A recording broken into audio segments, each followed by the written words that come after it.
Hello, everybody. Welcome to another edition of Critical Conversations.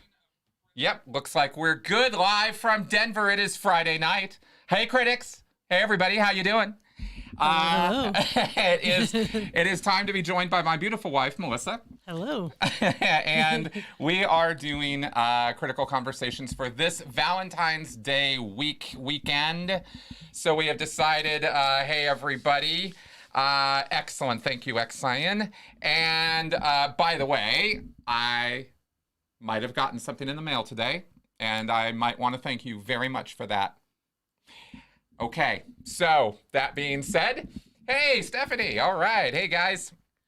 Penny in the house. Okay, so love, sex, cults. Oh, my God. Oh, my God. Hello from Finland. Wow. Wow, this is awesome. The international audience just keeps growing. So here we are. Lots to talk about this week, actually. A lot of things happening. Not necessarily going to get into all the current events, of course, because we how many minutes of the impeachment trial have you watched here? About 0. Yeah. I've seen some headlines. Yeah, we've been paying attention to news updates, but and I see stuff coming across my Twitter feed all day, but we are keeping the stress levels down in the Shelton household because the fact of the matter is we've got so many other things going on that are already stress-inducing things. Because our schedule is getting a little nuts. I think I mentioned last week we're moving. We're going to be moving apartments. Funny, somebody commented we should get a house. Kind of missed the point that we don't want a house in Denver right now. Too expensive. Well, there is that, and we still have future ideas of perhaps moving to other locations. And being world citizens and travelers and all of that, right? And I don't think that's a fantasy. I think we're going to do it. Yeah. It's just a matter of doing it right and doing it with the timing and everything else. And right now, it's not going to happen. No, right now is Thank not you, the COVID. time. Yeah, unfortunately. Oh wow, 2:00 in Denmark. Wow. Oh. Hey, Dennis. Glad you're tuning in, I man. saw someone from Tasmania, too. Wow, Tasmania, AC. Wow, man. It's like tomorrow, then. Jeez, it is. Am I going to stay in the same general area? Well, Sorta. Yeah. Oh, in terms of moving this time, yes. We're just about 15 minutes down the road. Mm-hmm. That's, yeah, we're here. We're still going to be here in Denver, not Denver proper, but we will be still here in what is considered Denver. Mm-hmm. So, and by the way, it is right now about 3 degrees here. Yeah, it's cold. It's Minnesota cold. It's cold here today. It's actually we've got this Arctic, not breeze. What is it? The Arctic, what do they call those things? It was like a polar vortex. Polar vortex, that's it. Yeah, the Arctic vortex, polar vortex. So we're getting one of those right now. This is straight from the north, apparently. And so, yeah, pretty easy move. We've got it timed out over the next 2 weeks. And how this affects you guys is that we're going to try to keep an uninterrupted flow of content going on my channel like we always do. So next Friday, you should see us right here, still live. All is well. We end the show. We start breaking down. Because that next weekend is when we go get the moving truck and start taking things over and all of that. So that's about as much logistics I think you guys want to know about. But that will mean that we'll have to be set up and in there by the following Friday in order to do our show here, that following week. And I do intend on doing that. So that's the plan right now. We'll see. Hopefully everything goes okay. And if it doesn't, if there's some stressful thing or something crazy happens, then we will let you guys know, as I usually do through Twitter, Facebook, and comments on my YouTube community tab on my channel. Those are the 3 ways I have of basically interacting with you guys. Okay. Somebody likes your pink sweater. Oh, thank you. Yeah, you got a nice Thank you compliment very on much. that. Wow, ice storm with no power in Mississippi yesterday. Crazy. Damn, that's crazy, man. Okay, Maverick is saying, I'm an independent Scientologist. Are Scientologists that go to the church allowed to watch NASCAR? Yeah, Maverick, they are. No reason why not. Unless something's happened with NASCAR that I haven't heard about with in relation to Scientology. I haven't heard anything. As far as I know, NASCAR is unless in the South, NASCAR might be considered, and this is a joke, but it might be considered an other practice. Yeah. Or a competition. Yeah, because NASCAR, I understand, is a little bit of a religious thing in the South. I understand they take their NASCAR quite seriously. Oh my goodness. Okay, yeah, 80s in Florida, but the politics sucks. Got that right. Okay, so freezing. Oh, and as we are wont to do and should do right away before I forget, let us check in with Seven the Wonder Cat right off. There he is, our little bundle of love and joy. Speaking of love, he is our love furball. It's hashtag Seven the Wonder Cat if you want to talk about him on social media. We're always letting him know how famous he is. And he doesn't care. And he, exactly. Exactly. He takes it all with a wonderful grain of catnip, I guess you could say. And he just kind of looks at us and goes, and then walks under the couch and goes to sleep. That's Seven. Okay. Good. So let's get into the show theme here. Yeah, Xine is asking, is having sex with a cult leader being expected mostly about power and control? That is exactly what it's about. And you beat me to the punchline on that one. That is absolutely the case. Not 100%, not across the boards. There's always variation in any human activity. But if you look at destructive cults through, pretty good lens, and you look at sex cults, like Xenu, which we will talk about, then you're talking about power and control. You're talking about coercive control. And it is fascinating how, married here almost 34 years, so no sex. I want to talk about that a little bit, but I thought first we might talk about some of the more positive aspects. I don't know, maybe we lead with the bad and end with the good, or do we lead with the good? I think I want to lead with the good. Okay, let's lead with the good. Let's lead with the good, because this is Valentine's Day, and it is worthy of celebration. And in fact, I have actually looked up for a little bit later as well 5 myths about Valentine's Day that maybe many of you might be thinking are true. I didn't even share them with Melissa. I wanted to get your reaction to them as we go here. I know every single Scientologist in the country. How are they going to pull this off? Yeah, exactly. I love the Scientology questions, so I'm gonna kind of pick them up as we go here. Johnny No Stars is saying, I read from Tony's blog, they're opening an ideal org in Finland. I'm not exaggerating this. I know every single Scientologist in the country. How are they going to pull this off? I mean, there's like 30. The same way they have everywhere else. Like, for example, in Twin Cities, where I can tell you from having personally interacted with every single Scientologist in the 5-state region surrounding Twin Cities, just about. I didn't go over to Chicago, but North Dakota, South Dakota, Minnesota, Wisconsin, and what is it that's just south of Minnesota? Is that Iowa or Ohio? My geography's all messed up on this. I used to be better at it. I know. I'm like trying to picture the map in my mind. Yeah, I've got that state right there. I've driven through it. But I forget which one it is. It's not Iowa, because that's closer to us. Yeah. I think. And then there's anyway.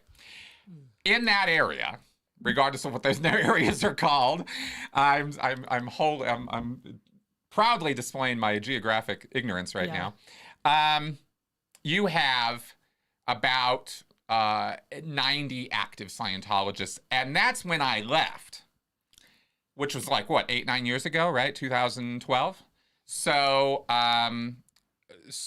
there's, I'm sure it has shrunk over this time. That's a long time in Scientology years, and almost a decade now. That wow, it's been a damn. I've been out for a while now, haven't I? Wow. Okay. Anyway, yeah. So, 90 people. Now it's probably down to about 60, 50. So what they do is they import Scientologists. Okay, just to answer your question, get back to this, is they bring them in from other places. And they will do the same in Finland. They will bring them in from Norway, from Copenhagen, from any other EU countries, from the UK. They will import And it's sort of a shifting, sort of thing where they move people around. This is why you see more and more Sea Org members showing up in these city level class 5 orgs, the city level churches, which are usually staffed by regular Scientologists, not Sea Org members. But we're seeing more and more. I mean, Cincinnati right now, I don't know if it's right this second, if they're still there, but for a long time, in very recent history, they had something like 13 Sea Org members out there or something. They had some big command team, and they just kind of took over the place. So, yeah. So that's kind of what happens there. Well, see, here's the thing. I wanted to get into this. It is unusual that David Miscavige seems not even interested in sex as a cult leader. That's true. That's true. Scientology is a very interesting exception in some ways, or at least it's exceptional that sex abuse is not part of its general abuse plan. Getting up the bridge to total freedom, getting into L. Ron Hubbard's orbit, getting into David Miscavige's inner circle or orbit did not involve sexual rituals or rites or loyalty tests involving sex. And that's interesting because it is slightly unusual. It's not like all cults do that, though. So we need to be clear that it's not that unusual. There's lots and lots of cults that never get near sex. But we certainly hear about the ones who do. Oh, yeah. We like to learn about sex. Yes, we do. Yes, we do. So, yeah, exactly. Love, Sex, and Cults sounds like some grunge album. Grunge band album. That's right. An ex-Scientologist asks, is casual sex discouraged in Scientology organizations? Can lasting relationships be maintained when one person goes up the bridge much further than the partner? Yes, casual sex is discouraged in Scientology at all levels. It is frowned upon. However, at the public level, they can't exactly control your life to the same degree that they will when you're a staff member or a Sea Org member, where they will really come down on you hard. And in the Sea Org, of course, any premarital sex is completely forbidden, much less sex with outside of the Sea Org. That's just not going to happen. People who do that, they're out. And apparently what Aaron told me is that now, at least at Flag, if you go out 2D is what it's called, if you have sex or sexual relations or even heavy petting with another Sea Org member without being married, they literally just kick you to the curb now. Wow. Just, you're out, right? Good, because that means they won't be tortured on the RPF like I was. So actually, I think it's a good thing they're kicking them out. But from the Scientology point of view, of course, that's whack. And not very nice. Yeah, casual sex is very heavily discouraged.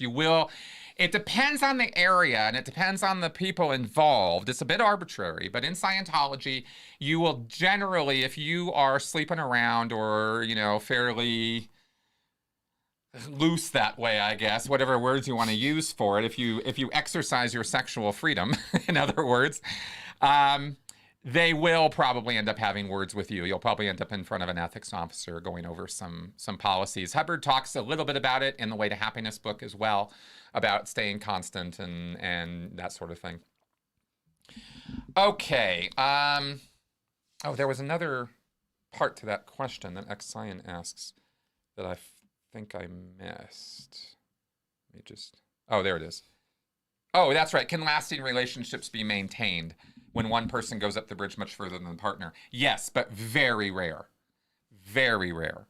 I knew one person in the entire time I was in Scientology who had gotten all the way up to OT8, whose husband was not a Scientologist. That was, and I was almost, I almost fell out of my chair. I was just flabbergasted that such a thing could have happened.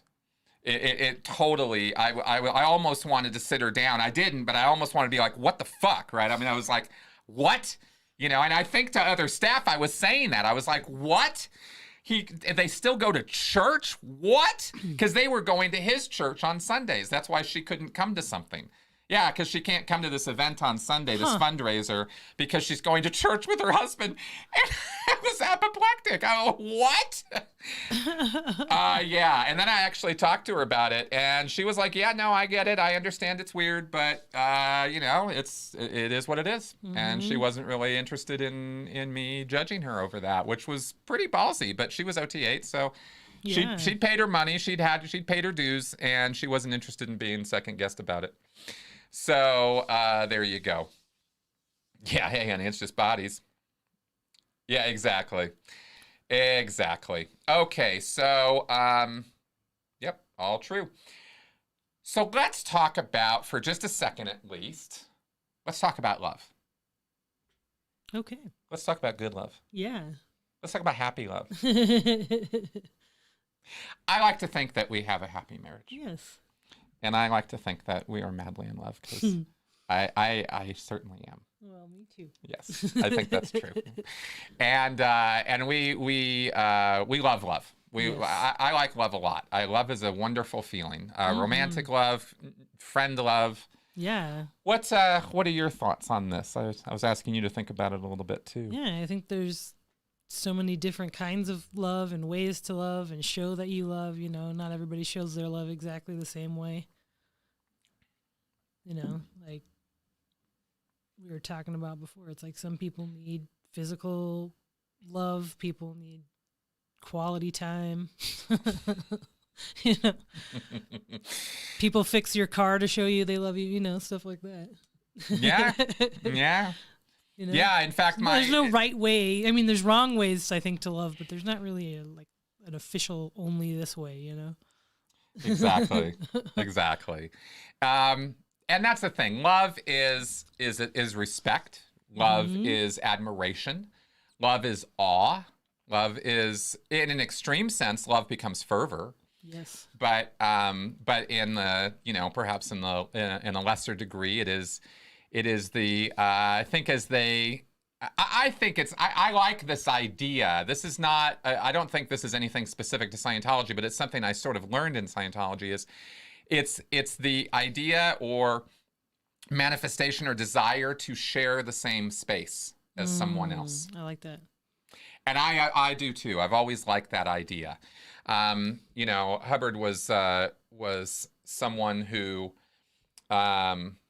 was not big on love, but he was big on talking about love. He was big on going on about love. But what I mean is in his real life, he was a serial philanderer. Oh, yeah. He was married 3 times, which, you know, I shouldn't be judgy about just the fact that he was married 3 times, but I can certainly be judgy about the fact that he was married to 2 women at the same time. That's Hubbard, right? Yeah. Bit of a cad for an entire year. Right. Mind you, this wasn't just some sort of, you know, well, we were waiting for the marriage license, or divorce papers to go through. Well, and did the 2 women know about it or not? No. See, that's what's not okay about that, especially, is they didn't know. I mean, it's one thing if they're like, I'm cool with it, you cool with it, all right, you know, but...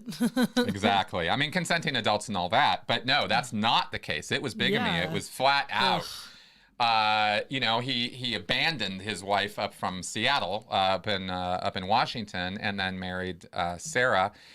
And after he took her from from Jack Parsons, absconds with her and Jack Parsons' money, and then marries her. And for a year, you know, she doesn't know about Hubbard's second wife, who he has 2 kids with, by the way, doesn't know about Sarah. Then the idiot moved to Washington with Sarah, and suddenly everything had to go. So, I'm sorry, your screen's frozen. Try resetting or refreshing or something. We seem to be broadcasting okay right now. Okay, so sorry about that. Let's see. Love. Oh yeah, so good love, right? There's also, of course, you know, this applies universally. There's universal love, brotherly love. Yeah. I think we could use a lot more of that these days. Definitely. You know, just a recognition of it. It's there. It's always there. That's the thing about interspecies or brotherly love, is that it's always there waiting to be felt and experienced.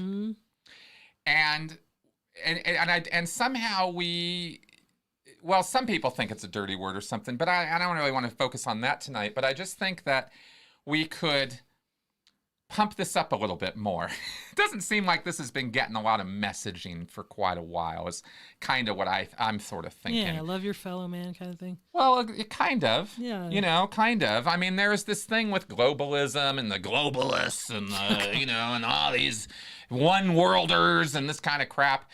And so it's kind of like being a citizen of the world, or acknowledging yourself as a human being before you're anything else is kind of like is got a bad taste to it associated with it or something. I don't know. That's kind of how that's the sense I get. I'm happy to be wrong if I'm not expressing a general sentiment, but that's how I feel when I look at how we're talked to and how we talk to each other and how we interact and stuff, that this is, you know, I mean, I'm talking about culturally across nations, you know, the immigrant problem and all this stuff is a lot of that is really coming from this lack of unity and brotherly love, you know? Oh, good. She's unfrozen now. Good. You know, well, that's for sure. I mean, obviously approaching people as individuals without the agenda of proselytizing and converting them. Goddamn right. That's not love, you know. You can love somebody and want to change their mind about something that you think might be wrong with their thinking. Mm-hmm. I guess that's where some of that proselytizing comes from. But I wouldn't call the proselytizing the love part. That's for sure. So, yeah. Yeah. Okay, so now, 984-214-4154. Should have read that out at the beginning. We always want you all calling in and talking to us about your ideas on this stuff too. Now, of course, I can't talk about the good without talking about the bad, I guess. Mm-hmm. Well, actually, a little bit more good. Yeah, we're going to get to NXIVM. But specifically, we are. I've got an example to cite from there. The thing about sex. We talk about love. Now let's talk about sex. Okay. Right? Expression of love. Mm-hmm. Feels good. Is fun. Is the most human way that we can occupy the same space. Mm-hmm. Or just about. Yeah. And I for one, highly enjoyed the activity. Okay. So that all being said, yeah, at the moment I'm in love with my beer. Good, Kevin. Okay, so dark side of sex. Okay, so now we can talk for a few hours about the dark side of sex. Let's go ahead and get into the cult part, though, because sex plus cults, you know, is a disaster. Why? You know, you know, you'd think with love being a good thing, with sex being a good thing, or at least something that we can value and take pleasure in and enjoy and really kind of, you know, get into, how does it get corrupted in these groups? So how, you know, wouldn't sex be something you would think that would alleviate some of the tension and stress and awfulness of the cult environment, you know? And I love this. I have to show or hide comments. I recommend sex. Oh, thank you for that super chat.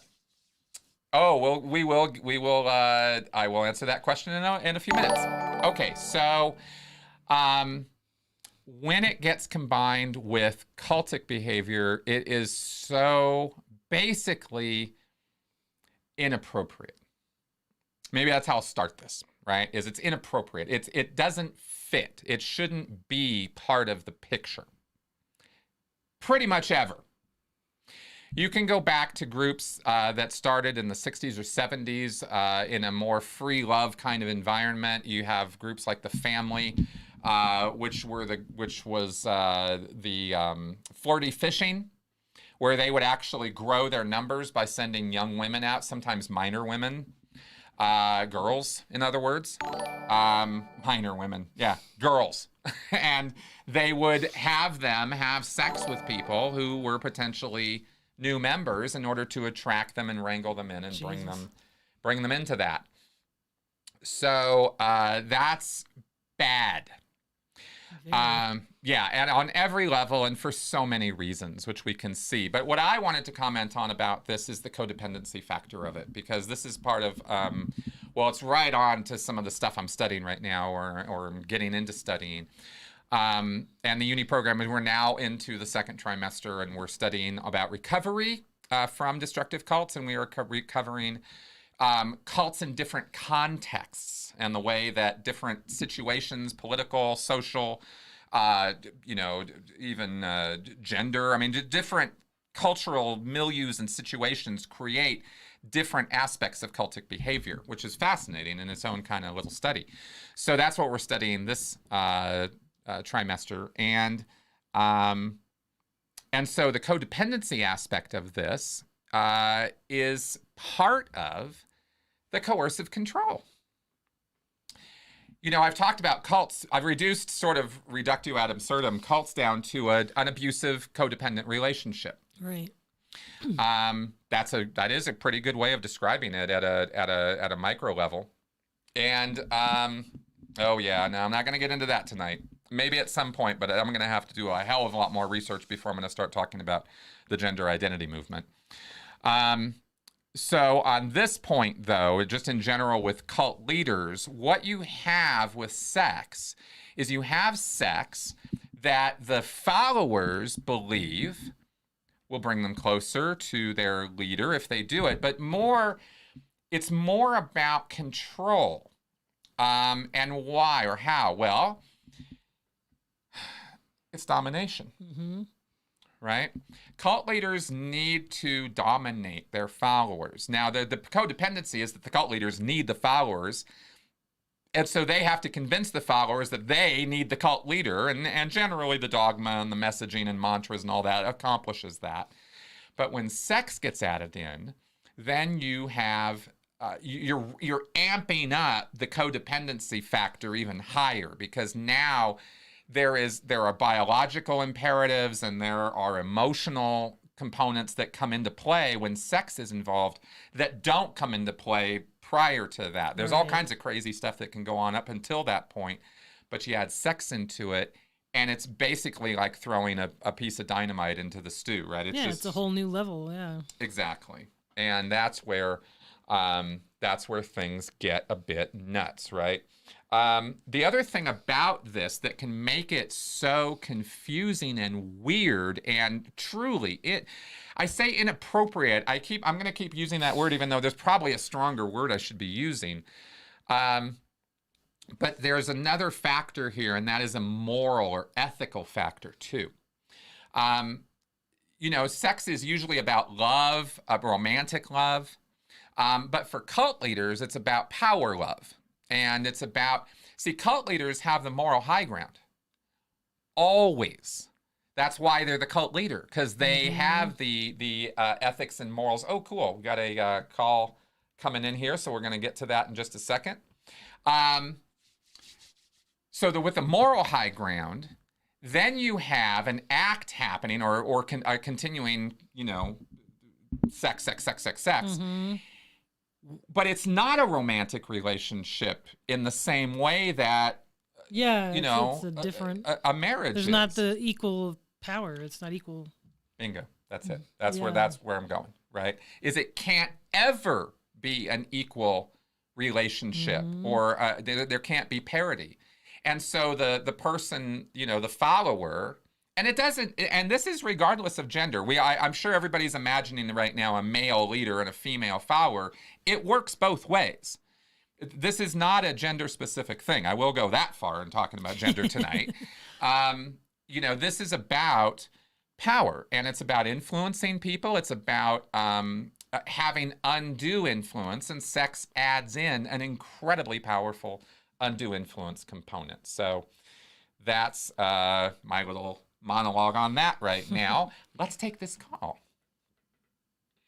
Hello, Tim. Hi, guys. Hi. Tim? Monia? Hi. It's yes. yeah. Welcome to the show. Thank you so much. I'm so glad to be here with you guys. And I'm glad that I went into a deep dive into this cult, and I'm like, this fits into today's topic, actually. So, and I'm glad you mentioned that it can sometimes be women that are the leaders, because this one has, as it had, because it has dissolved now, happy ending, Yay. was led essentially by a woman. Yeah. And it's a Swedish cult called Knutby. I don't know if you've heard of it. So I have not. No, Swedish cults don't cross my radar very often. So part of what I thought was interesting is, so I'll just try to summarize it very shortly. Yeah, no problem. Take your time. It was in the news. I just don't want to take up too much time, There's other topics to talk about. I remembered this cult was in the news when I was growing up because there was a murder.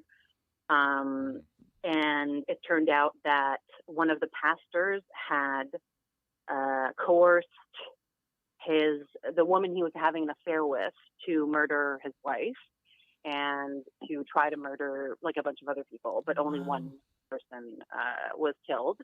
And they were both charged. She was essentially given psychiatric care because it was recognized that she was under such influence from him, where she was receiving texts that she thought were from God, that came from him, that kind of thing, where she's like, I had to do it. And he was convicted for that, for trying to get her to do it. It was life, but now it's been narrowed to like 27 years, which is still, that's a solid chunk of time, Yeah. Well, also, I think in Europe, they don't do life sentences for the most part. I think in most European countries, they're not into life sentences, even for murder. Which I can see, depending on the situation. I mean, they have different jail prison systems. Yeah. So the cult was still going on because he wasn't the leader. The leader was this woman. And of course they had their secret belief that they couldn't share with everyone. But just like with Scientology, somehow everyone knew that this woman was referred to as the bride of Christ. And they would ask them and they'd be like, no, we don't know what you're talking about. Bride of Christ? She's married. Ha ha ha. She's not the bride of Christ. Ha ha. We're not Looney Tunes. But she was, she said, I'm the bride of Christ. I'll join him soon and get married. And in that way, she used her pastors as vessels for Jesus's love. And she would have sex with them. And they, in turn, would start using other, So it was like a whole thing. And, there was a lot going on. But it ended a couple years ago. And one of the pastors that was pretty high up went and essentially turned himself in and also turned in the other two. And they had their trial last year, basically, for abuse and stuff like that. And they were convicted. So that was good. That is good. I mean, at least it had it. At least it has a justice ending. Some kind. Yeah. And the male pastor was saying that one of the things that woke him up was watching a Scientology documentary. I told you guys, it works. I told you. I just said this in a podcast that's going up tomorrow. I said, if I'm going to talk to a Scientologist, I'm not going to talk to him about Scientology. I'm going to talk to him about the JWs. Or the Mormons, or the Hare Krishnas. I'm not going to talk to them about Scientology, And that's how you bust them out of it. That's too emotional. Yeah, exactly. Because I don't want to engage their defenses, Yeah. So. Yeah, he recognized Miss Savage. He was like, oh, my God. Oh my God, we have a Miscavige. Holy shit. There you go. No, we have to do something. That's right. Yeah. That's right. That's how it works. And that's awesome that happened. So good on him. And, good for him for being intellectually and self-honest enough to do that assessment and see that for what it was. So I thought that was a happy story. Yeah. happy ending type of story for a Friday night. Absolutely. No, that's great stuff. That's cool. Thank you for sharing that. Yeah. I think that you bring up a very good point as part of this, which is that when I mentioned just now about it's about sex, and sex is about control and power. One of the things about that is that one of the tragic consequences of it, or potentially tragic consequences of this, is because the emotional investment is usually ramped way up. That makes the fall that much harder when it comes. If the cult leader rejects you, betrays your trust, goes and sleeps with somebody else, which they frequently do, while sometimes they're open about it and sometimes they're not. And and that has its own level just by itself. Even if you took all the other cult trappings out, that itself has its own level of emotional, psychological devastation connected with it, because it's not just another boyfriend-girlfriend situation. This is a god. This is a genius among geniuses. This is, I'm having sex with the avatar of Krishna or whatever. I mean, there's lots of ways it manifests, but it's not, for both ends of the equation, it's very, very destructive to get that into the picture. Mm-hmm.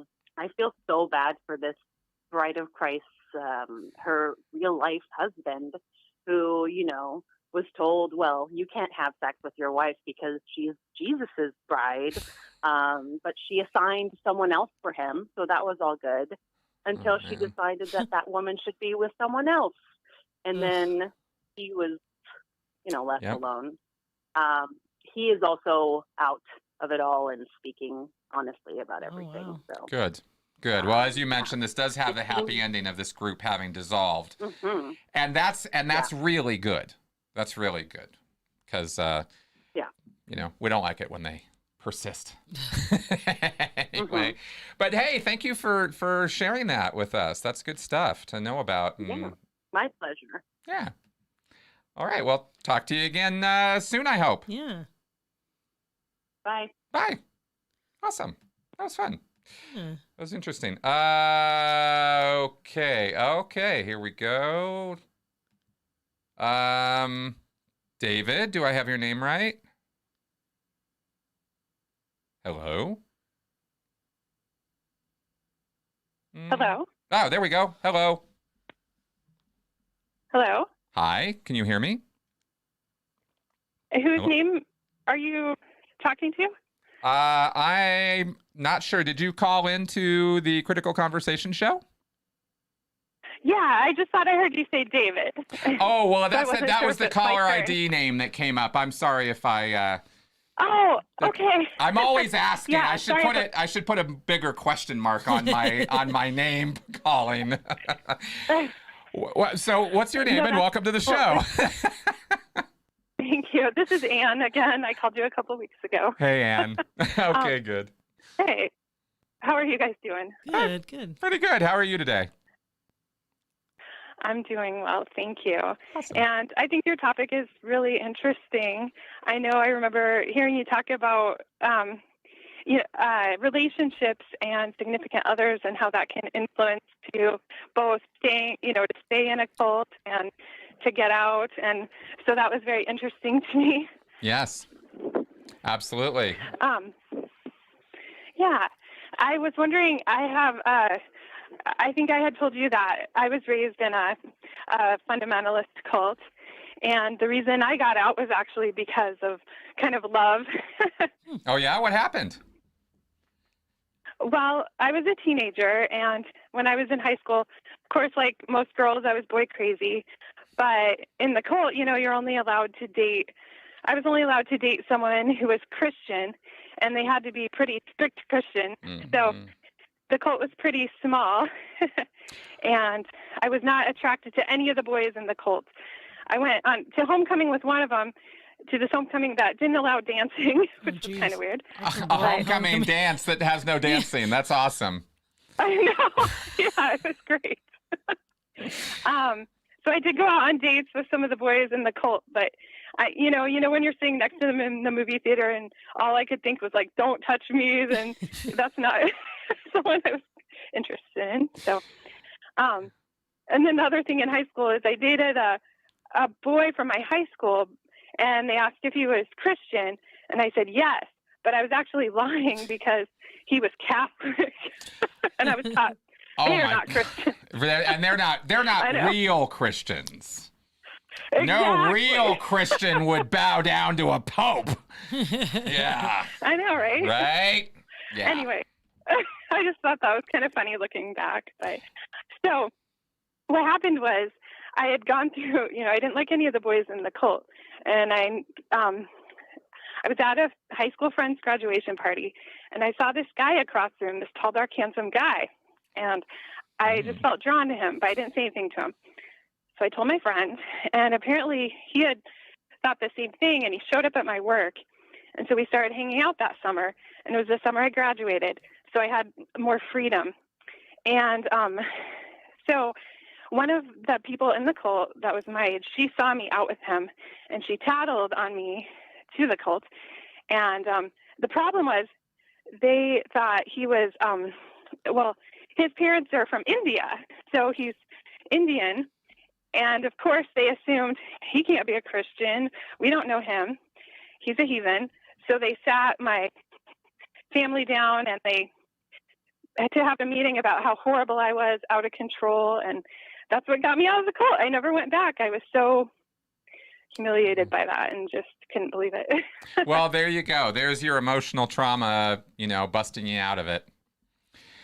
Man. Yeah, exactly. The way they treated my mom especially. But the cool thing is that the guy I met, I did not marry him or anything, but he's a great guy, and we're still friends. Wow. And he was one of the first people I met that taught me that, like, non-Christians can be better than Christians. You know what I mean? Yes. Yes. And I thought, like, that was one of the first little things that got into my brain, like, Anyway. No, that's good because it's those outside associations that get the balls rolling. That's awesome. I'm glad you guys are still connected too. Yeah. That's cool. Yeah, he's a great guy. So it's cool to still be friends and look back at those times. Yeah, exactly. Did you mention they had trounced your mom? Did any of your other family get out? Yes. So good. It's kind of a complicated situation because my stepfather worked for the cult leader. But eventually, thankfully, they all got out.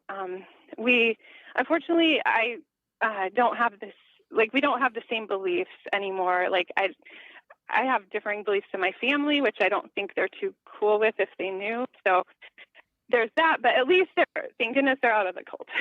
Exactly. Mm-hmm. Exactly. Hey, look, I have disagreements with my parents too, all the time, but at least none of us are Scientologists anymore, you know? Exactly. Yeah. Exactly. So, like, okay, I'll take it. I'll take it.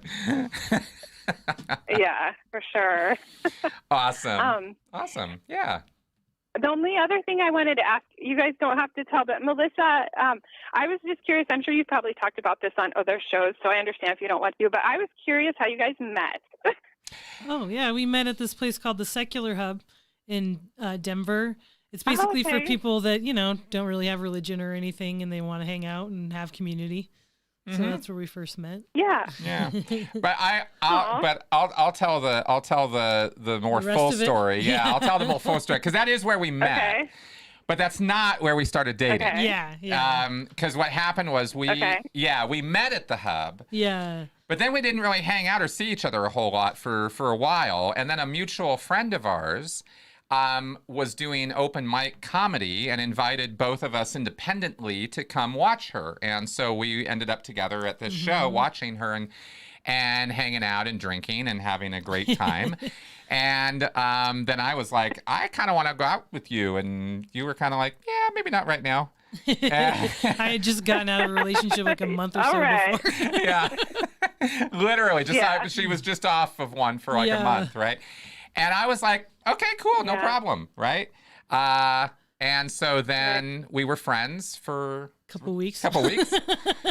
And then Oh. yeah, and then we were more. And that's kind of how it happened. Yeah. How long ago? How long have you guys been together? It's been almost 5 years. Yeah, 5 years, yeah. Wow. So, Melissa, were you ever a Scientologist or? No, my family wasn't really religious growing up. Like, I mean, my dad was when he was a kid and stuff like that, but he got out of it and he still had some beliefs, but he never like pushed it on any of us. And, you know, my mom wasn't very religious. She was spiritual kind of, but she wasn't really super religious or anything either. And my stepmom she grew up Universal Unitarian. So. Okay. That's interesting. I ended up marrying my husband, and he was not raised very religious either. And I think that's worked pretty well. You know, I think it'd be an interesting dynamic to have two former full fundamentalist type people. So you guys kind of maybe balance each other out. Yeah. Like with the back. Yes. She actually, to that point, Melissa has been amazing for me that way, because she has educated me on so many things that as a Scientologist I had some really false ideas about. So yeah, that's cool. That's awesome. Well, I was curious about you guys. You guys are really cute together. I like seeing you both on the show. Well, thank you very much. Thank you. We enjoy doing the show. And I hope you have a good Valentine's Day. Oh, thank you. Thank you for taking my call. Awesome. All right. Well, you too. Talk to you. Bye-bye. Bye. All right. Okay. We have another call in the queue. And before we take it, let us check in with our 7 cam. Oh, there he is, still in the same place, doing the exact same damn thing, because that's what 7 does. Yeah. That's what happens when you're 14. Yes, that actually is. A cat. At least he's not sleeping. Yeah, he's at least awake. Yes, but he's kind of, he'll just sit and bundle up like that. I would love to get him in that kind of alien fetal position that he gets into, where that curled up sort of thing, and then or when he's on his back with his paws in the air. Yeah, one of these days we'll have to get that. That's kind of creepy looking, actually. It's a little bit weird. Okay, so let's see where we're at here. We got David Miscavige in the comments. David Miscavige in the house. Oh, hey, Steve. All right. Okay, good. Let us take this other call. Alrighty. Yeah. All right. Hello. Hello. Hi, Catherine? Yes, that's me. Hello. Hi, Chris. Hi, Melissa. Hello. Welcome to the show. How can we help you this evening? Thank you. I'm watching on YouTube with my sound off, and there's like a very, very slight lag on your faces, but there you go. Yeah, so I actually found your channel in the last couple of weeks. It's been really cathartic. I left Scientology a little bit before you did in 2012. And okay, so just a quick little side note. My story's like so close to yours, Chris's, except it's later, and I dodged the Sea Org bullet. Okay. So that was good for me. Yes. But one of the things that I wanted to, so I was raised in, and one of the things that really struck me is how, especially if you're born in and you're so indoctrinated from an early age, even the concepts of like, what is love, what is sex, what's okay, what's like dirty and bad get so just completely taken over. So like, I mean, I went to a Scientology school, I was on staff. You know, I think you mentioned it earlier in the show that, you know, like sexual abuse isn't like part of the playbook for Scientology, but it definitely does happen. That did happen to me. But one thing that has really struck me is, you know, I've been out for almost 7 years. Is that right? Almost 9 years. Yeah. Which is crazy. But, you know, even now, you know, like, I don't even know if I could even be gay, because there's so much that's like, you just can't even go there mentally. That's right. That even just the idea of exploring that is so like, you just can't, like, you feel like, not like you're being bad, you'll get in trouble, but like you'll die. Like it's almost like that level of like, you can't even explore it. And I haven't had any relationships at all since I've left. I'm like really happy for you because you and Melissa look like such a good partnership. But it is like when I think especially for people that are second or more generation into some of these cults that do have some sexual component, which Scientology does, it's just like the opposite of like so many other cults. Yeah. It can really screw with your thinking, and that stuff can be really hard to navigate or heal from, just because it's like when it's indoctrinated into you that young, it's not really rational. It's so emotional at that point that it's hard to even tackle. You got it. So I just wanted to bring that up and. No, you're nailing thoughts, it. Thank you. No, thank you for calling and bringing this up because you're nailing it here. This is a whole nother aspect of this of how sex screws around in cults or can mess with you because of the restrictions, right? I hadn't even thought about this angle, but this is a very valid one. And you're living, you're talking about it because it's true. It's. I mean, like the prohibitions on masturbation. Did you have that as an ethics officer? Did you have an ethics officer sit down with you and have to grill you about that? So here's the thing. Okay, so first, this is great because I'm only my first name, so none of you guys know who I am. Right. I was so oppressed in this area. I never even touched myself until I was 24 years old. Wow. Because it was so yeah. Can't even. So I dodged that whole bullet by just being successfully oppressed. Congratulations to me, I guess. Which incidentally, masturbation is such an important part of a healthy sex life. How can you communicate clearly with your partner if you don't even know what you like? Mm-hmm. Exactly. This is a normal part of sex, but it's made so off limits, so not okay that you can't even, in the privacy of your own home or your bed or your shower, you are still being controlled in this way. But I had I was flag trained soup, and I did have some pretty huge accusations that I was a lesbian because I was friends with a roommate, and I was in a metered ethics interview for 5 hours, literally just being accused of being gay, to the point where after I'd left and I hadn't really processed it, I had friends who thought I was homophobic because as soon as they mentioned anything, I was like, just to be clear, I'm not gay. Mm-hmm. And mm-hmm. I don't harbor any of that stuff now, but I had to have it pointed out to me. It's like, oh, I kind of thought you were homophobic. And I was like, uh-oh. Mm-hmm. That's probably, that kind of experience is probably where that comes from, because if anybody in Scientology thinks that you're gay, you're in major trouble. And the thing that always struck me is, people talk about it. It's like the perversion thing, where Scientology equates it with perversion. Yep. But the thing that struck me is on that Hubbard chart of human Hubbard chart of human evaluation. It's this enormous table of all the stuff with all of the, the basic tone scale. I'm just telling your viewers, I know you know that. Of course. That at 1.1 covered hostility, it has homosexuality, but it also has rapists. Yep. It's not just perverts, it's rapists, as in if you're gay, you are just as scum of the earth as a literal rapist. That's right. So that's right. And sadist, that's all you guys masochist. Know, because rape does sometimes get covered up. Yep. Just because rape does sometimes get covered up in the church, they're harsher on homosexuality. That's much worse. Exactly. And I unfortunately have personal knowledge of various instances of those cover-ups. Not because I wanted to or because I participated in them, just found out after the fact, but it's just like, Jesus. I can't say that I wouldn't have either, unfortunately. I was in a different moral place at that time. But you're absolutely right, and you bring up a very good point, because that little box on the chart is not just homosexuality; it's anything that's basically not vanilla sex, and it's persecuted. Yeah. You're persecuted for it in Scientology,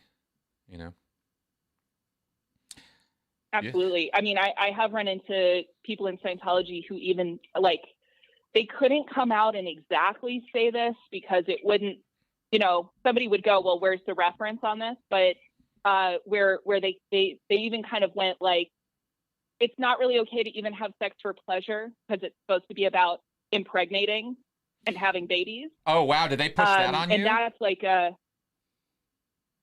just like, not like, it's that sort of like not direct, but it's like unseen, but it's there kind of a thing. Mm-hmm. And then I was always totally mortified anytime any like staff member would talk about, I don't know if I'm allowed to swear on here, so I won't, but wanting to go ahead. And then I was like, oh my God, like it was just, I was like, oh my God, because I was completely, bought in, that was my entire world and I didn't know anything else. Right. What kind of work have you done, if I might ask, and feel free to answer to Sure, whatever degree you want to. I'll say no. I'll say no if I want to. So ask anything. Perfect. The question I have for you is, what kind of work have you done since getting out? I mean, besides watching my videos, to overcome this stuff. Because I've talked about some of the stuff I did, but I'm very interested in finding out what else might be avenues of recovery and approaches for people. What's worked for you? Well, so, in a very real way, Mm-hmm. I am not recovered. I mean, that's one thing is that, I'm sorry if I was trying to imply there was some state of, I'm sorry if I was trying to imply. I'm just saying that, like, that's one thing that I have to be really honest with myself about is that I'm doing well. According to Scientology, of course, I should be, sick and poor and disgusting because, I left and stuff. Exactly. The fact that I've read the OT3 stuff, which was like in the last year because I was still scared and I didn't get sick and die is a great piece of proof that it's BS. Yep. So, Still alive, doing good. But there are some things that aren't healed. And the area of sex is one that isn't. And I haven't been able to really figure that one out, but I wasn't able to even admit to myself that I was really done. I was in the Bay Area, so you were probably in the FOLO when I was on staff. Yep, probably. Yeah. I went to Flag in 05 from Stevens Creek, but okay. But anyway, I was on the RPF at that time. Yeah. So. Oh, okay. So, that's fine. Yeah. It's just, it's a whole mess, but I was in the Bay Area. I had left staff. I was going to community college and I would come home and occasionally there was like a Sea Org member outside my house waiting for me in the dark to come and recruit me for the Sea Org. Right. Because saying fuck off to Class 5 staff was an invitation to... So how about a $1 billion contract? Because, 5 years, I get it. That's like hard. But how about $1 billion? And then I was working at a Jamba Juice and I had 2 Sea Org recruiters show up during a shift. And apparently they heard that I worked at a Jamba Juice and just went around to a bunch until they found me. So when people say that it's like, that was me not being officially like, I didn't announce that I was out because my parents were still in and I was 100% sure at that time that I'd lose my family. Mm-hmm. So I just like tried to quietly leave. Which, was obviously not working. And so I went across the country and I went to college on the East Coast. I transferred to university literally to get away. And then it wasn't until I was studying abroad in the UK that I had enough literal geographical space before I was able to admit to myself some of what had happened to me. Right. And that was the first place where I actually saw a therapist for the first time. And I told some of my friends, I'm not sure I'm going to keep the appointment and I need you to pressure me to do it because I was so scared because you completely believe that anybody in the mental health profession is like literally going to ruin your mind and you will be fucked up forever and you will never be able to recover.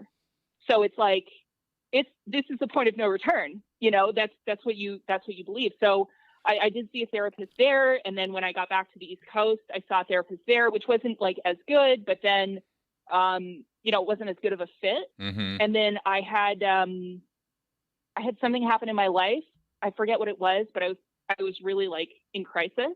Mm-hmm. And I had a health insurance program at the time that had an EAP, an employee assistance program. And I called and I got connected with somebody who's a licensed social care worker, I think. Mm-hmm. And then I moved back to the West Coast, and I found a therapist there because I felt like it was important.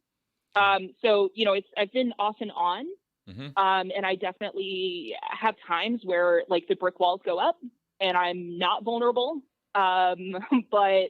But one of the things that I think helped me the most was education. And this is where I really feel you so much, Chris. I have been saying this for years. I had to learn critical thinking after I left because I had none.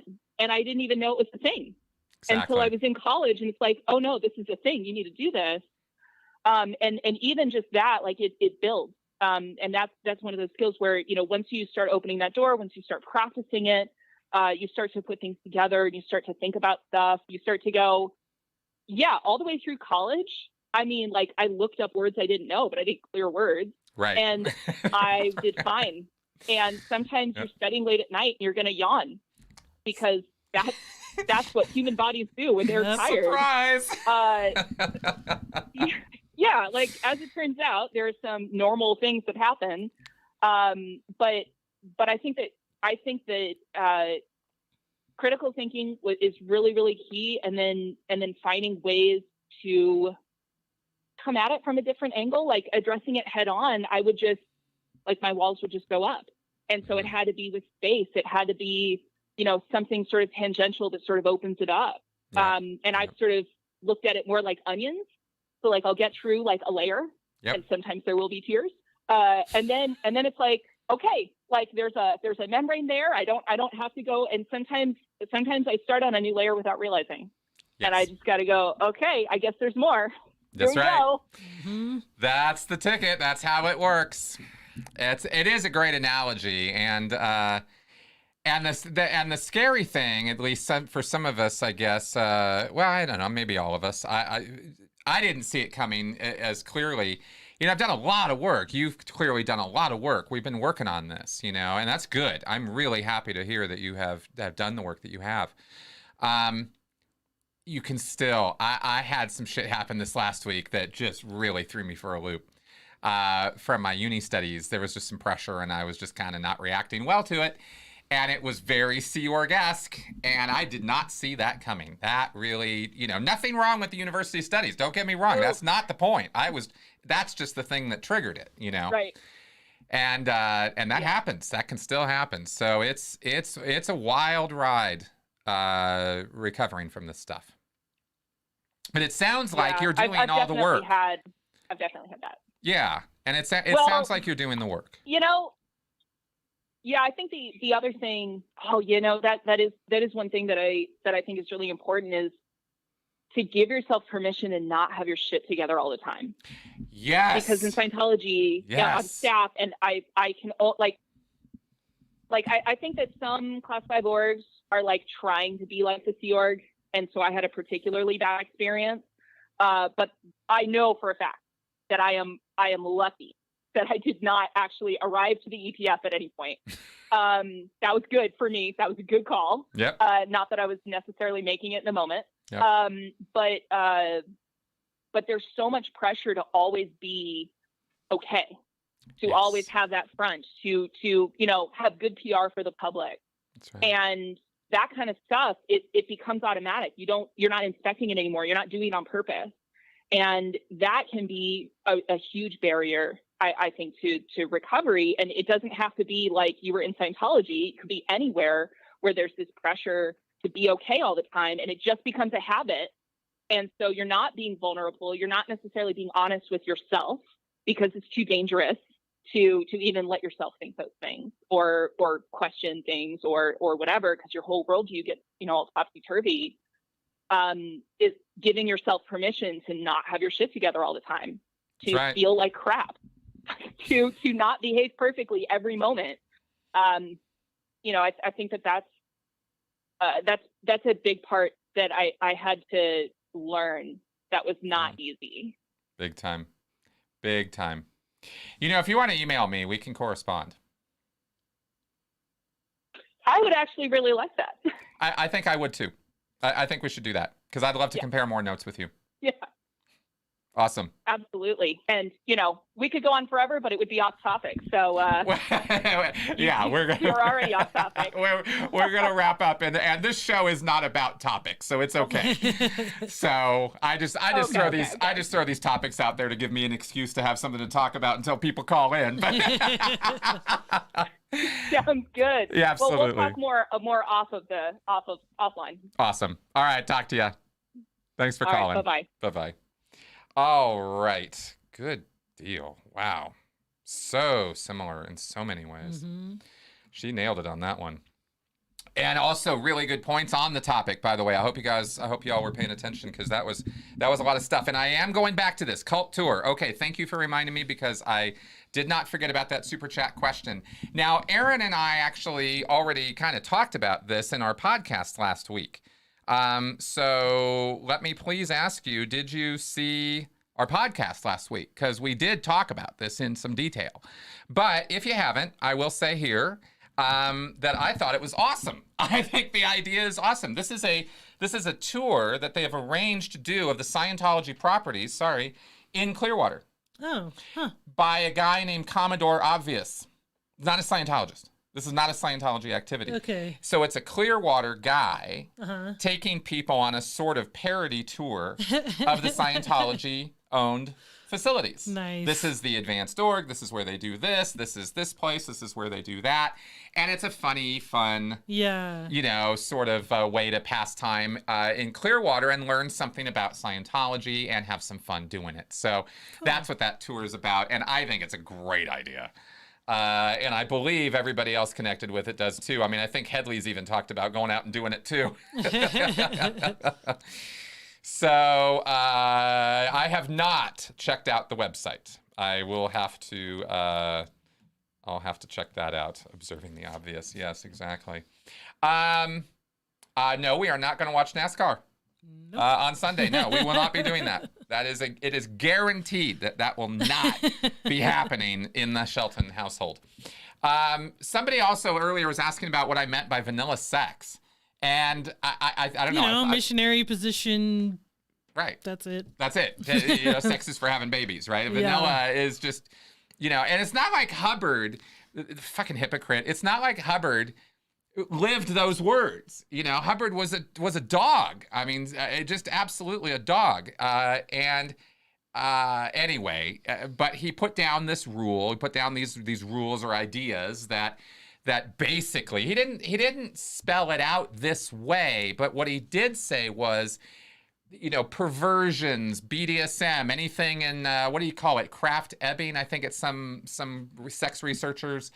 So BDSM, trans, anything of any flavor, any kind, bi, homo, all these prefixes. None of this is good. This is all bad. This is all perverted, aberrated, wrong behavior. That was Hubbard's take on all of this. And remember, this is written in 1951.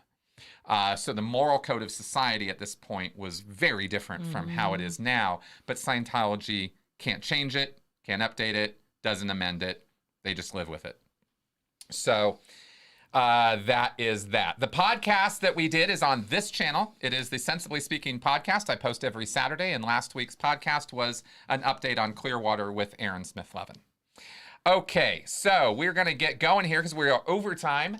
Let me first go ahead and not repeat last week by I'm going to cut out the call-in line because last week I left somebody hanging, which was my first time ever doing that. And I was like, oh my God, I can't believe I just let somebody go. So fortunately he emailed me and we got to talk. Thank you very much, guys, for all of this. Yeah. And, I'm not saying there's anything wrong with vanilla, but if that's the only flavor you got, there's 31 flavors, right? I mean, come on. Yeah. It's just, it's whoever, it's basically, you should be able to do what makes you happy and is not hurting anybody. Exactly. Unless you're into BDSM, and then you should be hurting each other within Within your own limits. Adult limits, exactly. Yeah. All right, so we are going to do our logical fallacy of the week. I also want to put a couple plugs in for you guys. Plug number 1 is I just retweeted something from the Secular Hub here in Denver. They are looking for a building post-COVID because they lost the building that they had. This was the place we met. This is our group. This group is still very much alive here in Denver. Mm-hmm. It just needs a home. And they are fundraising for a building. And so I'm putting it out there and sharing with you guys that that's happening.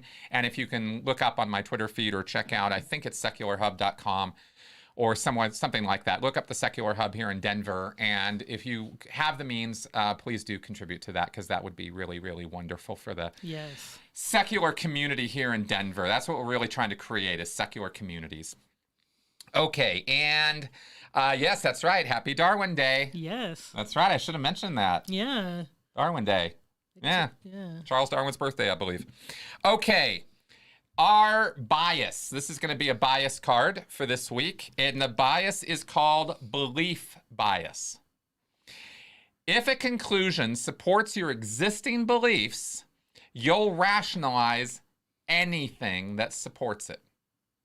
Now, this is something you guys have been hearing me talk about for years. That's the name of it, belief bias. It is difficult for us to set aside our existing ideas to consider the true merits of an argument. In practice, this means that our beliefs become impervious to criticism and are perpetually reinforced. A useful thing to ask is when and how did I get this belief? And I'm glad that actually that's the one that came up because tomorrow's podcast is with Anthony Magnabosco. And I edited it. It's all posted, ready to go. It posts tonight or at midnight my time. So tomorrow, Saturday for you guys, you will be able to see this podcast on street epistemology. And we talk about belief bias and these other and related factors in quite some detail. And I hope you guys will check that out because if there is any tool that can help all of us right now, it might be street epistemology. It's not a one-size-fits-all thing, but it is definitely a wonderful tool to use if you want to truly understand somebody else and where they're coming from. And that's how we heal divides, is tolerance, compassion, and understanding. All right, guys, thank you very much for coming around. This was a fun show to do. I enjoyed the calls. And yeah, I think we had a good time. Yeah. We did not get to the Valentine's Day myths. I am sorry about that. I will share one real fast, which is that Valentine's Day as a romantic celebration is actually older than the greeting card companies. It does predate them. Yeah. It was not invented by greeting card companies. That was a falsehood that has been perpetuated across many medium. Yeah. Yeah. So that's not true. No. It's actually got a very interesting kind of history. But the other Saint Valentine kind of weird. Well, Saint Valentine, there's actually been a number of saints named Valentine. Oh. And none of them, not one of them, is connected with romantic love or love really in any way that according to the myth busting at least. You will find contrary information out there. I'm just pointing out that information was apparently debunked with this. So there you go. Okay, guys, let's go ahead and wrap it up for this week. Right. Yeah, let's go ahead and confirm that. Close that. And here we end.